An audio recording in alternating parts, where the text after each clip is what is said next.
You are so much more than you ever know.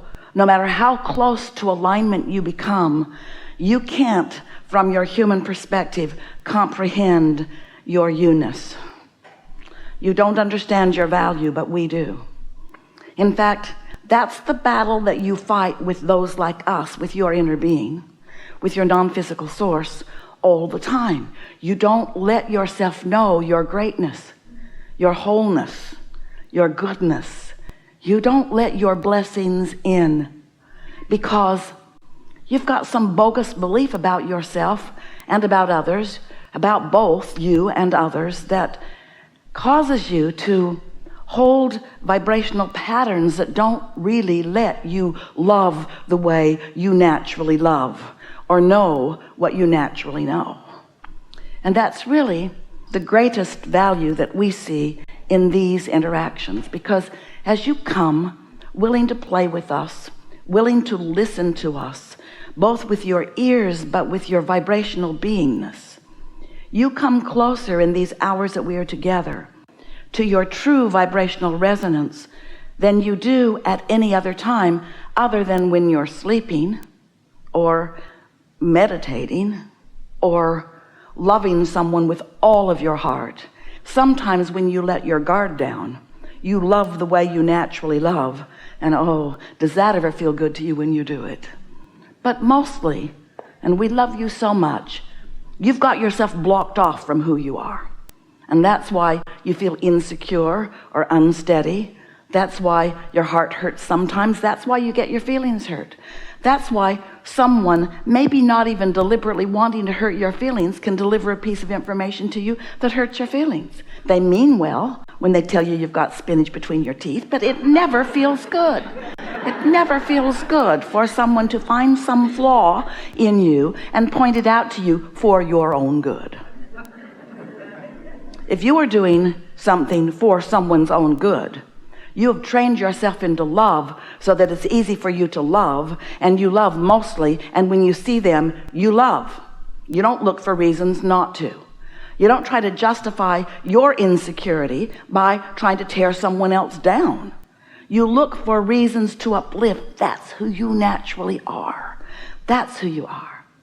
So you have guidance within you that lets you know how vibrationally in sync you are with the whole of who you are. And the reason that we talk about that topic mostly is because who you are in any moment in time is the reason that you feel the way you feel. And by who you are, what we mean, how much of you focused in your human perspective, with your human personality and your human attention. We're saying this fantastic part of you that has come forth to focus into this time and place in order to create. As you look around, you're not the only part of you who's looking around, and you're not the only part of you who is noticing things.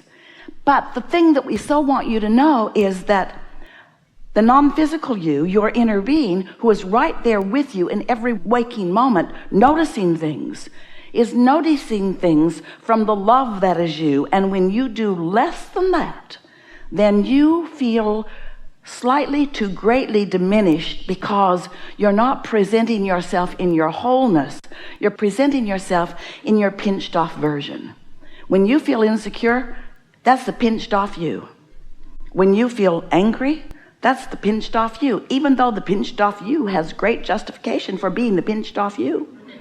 If you gathered other pinched off yous, if you gathered the pinched off of the world, and most are to some degree, most would agree with you sometimes that you have every justification for the negative emotion that you're feeling, because you did witness something that you didn't like. You did witness some injustice, but still, witnessing an injustice still pinches you off from who you are.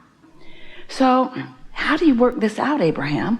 Because there's so much that I look around and see that doesn't feel good to me when I see it. And we say, that's all right. You're having a step one moment where you know what you don't want, which causes an equal knowing what you do want. When you know what you don't want, you know what you do want, even if you are not consciously ready to acknowledge what you do want. When you witness something that is an injustice as far as you're concerned, or really something that doesn't match with the patterning that you've been programmed with by those who you've met up as you've been moving along your physical trail, you try to teach each other all of these rights and wrongs. As you find something that you've concluded is one of those wrongs, and how you ever sort that out is an impossible task. And we give you a whole lot of credit for constantly trying to segregate this world into rights and wrongs and goods and bads, because you came as a body of consciousness knowing that you would experience so much diversity and so much contrast and so much variety, that only with all of that variety and contrast could you, as a very powerful and deliberate creator, could you ever come to any conclusions about what you prefer. And further, you knew that when you found those preferences, that others would be finding their preferences too. And you knew when you decided to come into this body that the preferences that you came to the conclusions of would not all be the same preference. You knew that. You knew that you would want from your unique perspective, and you knew that others would too. And you never intended for a moment to try to corral them into some way of thinking. You never expected to be someone who would move beliefs among the population. Instead, you knew that you would honor the beliefs of the variety of the masses, and that from that collective experience that you would come to your personal conclusions, just in the same way that the artist stands before his canvas with his palette of colors and textures and makes his individual choices about what colors he chooses and where he places them in his picture. That's exactly what you intended to do. And not one of you said, I'll go forth and wait for them all to get a clear view, and then I will come forth and I will do exactly as, let's see, which group of them should I follow? There seems to be rivers and currents of decisions, most of them hateful, most of them pushing against each other. You did not say, I will come and I will join the loudest group. I will join the group that pushes against in the strongest, most effective way. You said, I'll come, I'll live, I'll feel, I'll decide. And most of all, you said, I will feel the perspective of my inner being, who has lived so long with me and who has come to know and be so much with me.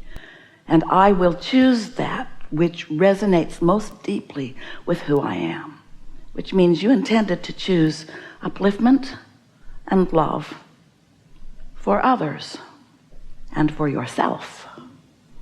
And that's the piece that we most want to emphasize with you as we're playing together with you today, because you just can't be mad at somebody else without shooting yourself in the foot. And you intended to feel good about you. You intended to let the whole of who you are flow into your experience.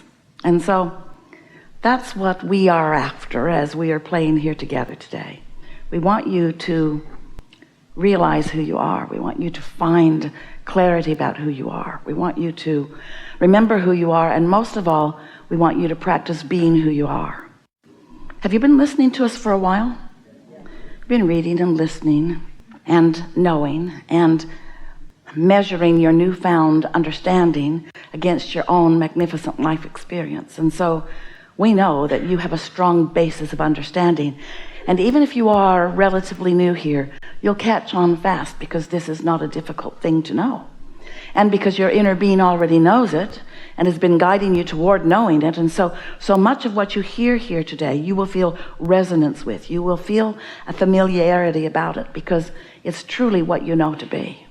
So as we're chewing together here today, it's our desire that you come to that personal recollection of the powerful being that you are, of the loving being that you are, and that when you leave this gathering, that you recognize, because it's going to be true whether you recognize it or not, you recognize that you have changed, that your vibration has found a new set point, and therefore your point of attraction has shifted, and therefore the entire world will be different to you, both in the way you treat the world and in the way the world treats you.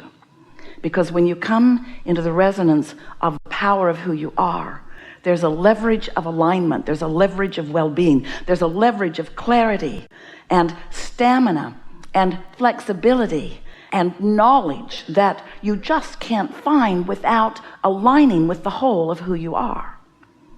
We are eager to talk with you about anything that matters to you. Do not worry about us. We will get our message across to you, and you will make it easy for us to do that, because you're reaching for the simple laws and principles of the universe that we know so well, and that you know too at various levels of your being. And they're going to come to the forefront today in a way that makes you understand how you fit into all of this. The most important thing that we desire as a result of our co-creating in this way is your discovering of a steady resonance with who you are. And the way that that will demonstrate itself to you right away is in what we want to call your satisfaction in life factor, your satisfaction factor.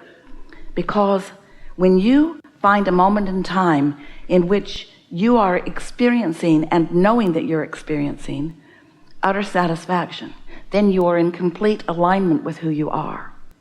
And even more important than understanding that, you are in a place where you're in control of which way you lean in terms of your alignment with your broader self or your resistance to your alignment with your broader self. That's the only thing that we really care that you understand as a result of our playing with you, because everything else is working out for you. You came here just like you meant to, and you are an extension of source energy just like you meant to, and your inner being is all over you, knowing you, loving you, helping you, supporting you, guiding you, knowing you, loving you, helping you, guiding you, and supporting you. But only when you feel utterly satisfied, or some degree of it, all the way up to that ecstasy and love and appreciation that you feel sometimes. Only when you are in that vibration of satisfaction, which means the vibration of utterly no resistance, only then do you really allow yourself to be who you really are and who you intend to be all day, every day. We want you to know that you can indeed live happily ever after. And by that, we don't just mean have a goal and then attain it and be happy for the afternoon. We mean happily ever after. We mean happily always after. We mean happily now, happy now, happy now, happy now, happy now, happy now, happy now. But what about that stuff that's going on, Abraham? That doesn't make me happy. Why are you looking at it? Well, because you said step one matters. We did. Step one does matter.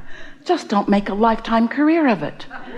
Let what you don't want help you launch your clarity of rockets about what you do want, and let your rest of the time be spent reaching for the satisfaction factor. Want to talk about what you want to talk about. We'll meet you where you are. We'll help you get closer to where you want to be. We're not trying to get you away from anything or toward anything other than the wholeness of who you know at some level of your being you are. We want to help you be you. So, what do you want?